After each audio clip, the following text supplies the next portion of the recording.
In sales, making the wrong hire can cost you tens, if not hundreds of thousands of dollars. Situational interview questions are one of the best ways that you can actually know how a salesperson is going to perform. Now, I know this because I have trained thousands of coaches, consultants, and sales teams in the coaching and consulting space, and I have seen what an impact having the wrong hire can do and what a great positive impact the right hire can actually do for increasing your sales. And of course, if you want more content like this, make sure to hit the subscribe button so you get notified by the little notification bell in the corner. If you enjoy this video, hit the like button and leave us a comment with any questions or thoughts that you've got about this content.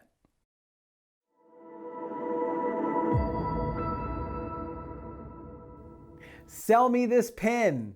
Like, that's the worst question. That's the worst situation interview question. And I'm sure if you've been in sales a while, you've gotten that. I know when I was younger, I got that one. And it's like, how do I sell you this pen exactly? Right? I mean, in order to sell you the pen, I need to understand, are you in the market for a pen? What are your needs? What are the problems with your current writing utensils? Like, I need to understand the situation. I can't just sell you a pen. That's one of the key things I think a lot of sales managers and sales trainers make is they don't realize how important the context of the situation is and understanding the client is. And so if you really want to be successful in sales, you've got to actually really understand who you're selling to and the industry that you're selling from and what problems they solve and how you're different than the competition and all of those kinds of things.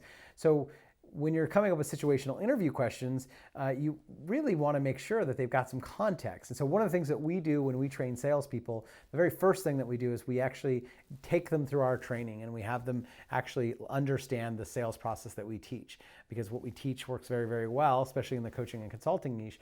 But they got to have that basis, right? We teach them our sales call framework, everything that they need to actually handle the call. The other piece that they need to understand is the offer that they're going to be selling on. Now, oftentimes we recruit salespeople and then we place them on a team. So we actually create sort of a dummy offer and we give them all the details on that dummy offer and we help them really understand what it is they're selling, who they're selling it to, what the industry is like and that sort of thing. And we expect them to go and do a little bit of research and understanding before we get to this step in the interview process. Because what I want to be able to do is I do want to be able to give them situational interview questions that are going to allow them to really show us their ability. There's a great book on this called it's Hire with Your Head, and it's really, really good on this concept. So situational interview questions, one of my favorites is to look at what are the most common objections that come up in your sales process currently. And whatever those different objections are, one of the best questions that I like to ask is, okay, you get this objection from the prospect.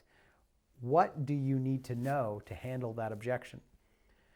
And what you're really looking for here is an understanding that they actually understand what the leverage they're going to need to have to overcome that objection, right? If the objection is money, then we need to understand what's the thing that they're trying to buy their way out of. What are their doubts about their ability to solve that problem? What's it costing them to stay stuck where they are? Because it's got to cost them more to stay stuck than the price of your program, right? If it doesn't, well, then why would they invest? It's actually, costs them less to just stay where they are. So you need to really help uncover what the true cost is.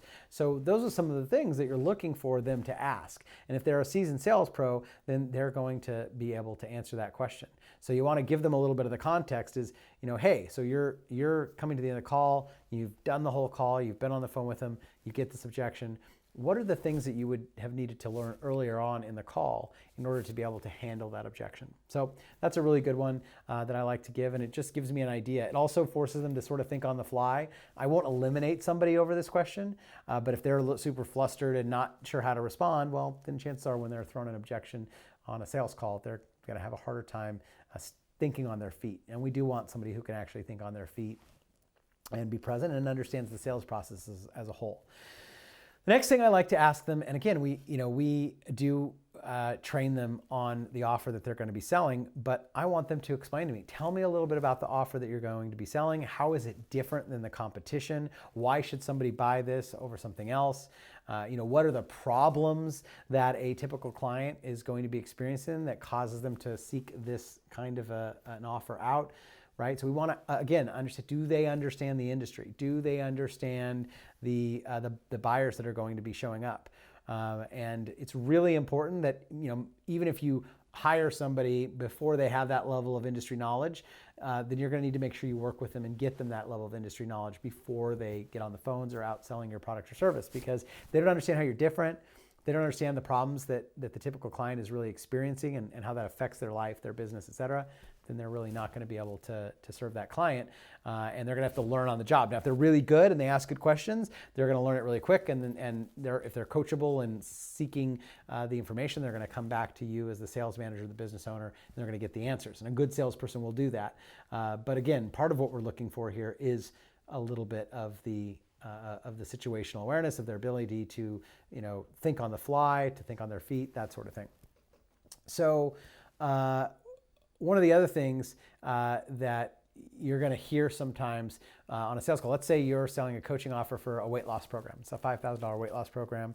And you hear on the phone, well, I've tried to lose weight many times before and it's just never worked.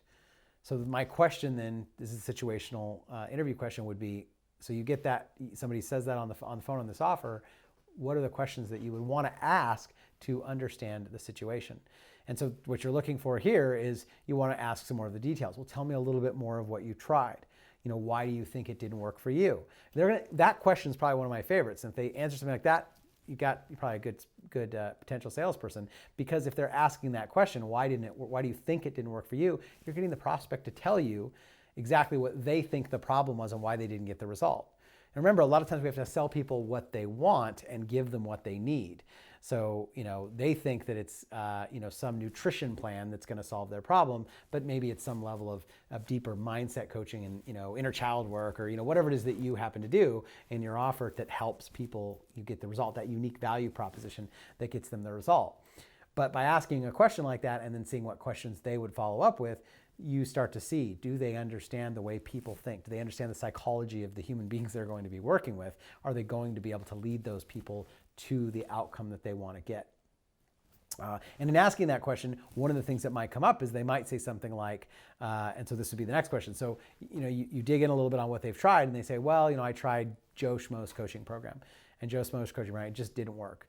And it's like, oh, okay, well, tell me a little bit about that. Like, why didn't that work? What specifically didn't you like about it? What was it missing that you wished it had, right? And those are the kinds of questions that you want them to repeat back to you that they would ask. And the reason those questions are important, and for them to know those questions are so important, is that if they understand that, what they're actually doing is they're starting to set the frame to be able to handle any objections that come up later. In fact, handle the objections before they even come up, because as they actually explain the offer, they can talk about the differences. If the person says, well, the reason I think it didn't work is because I just had no accountability, right?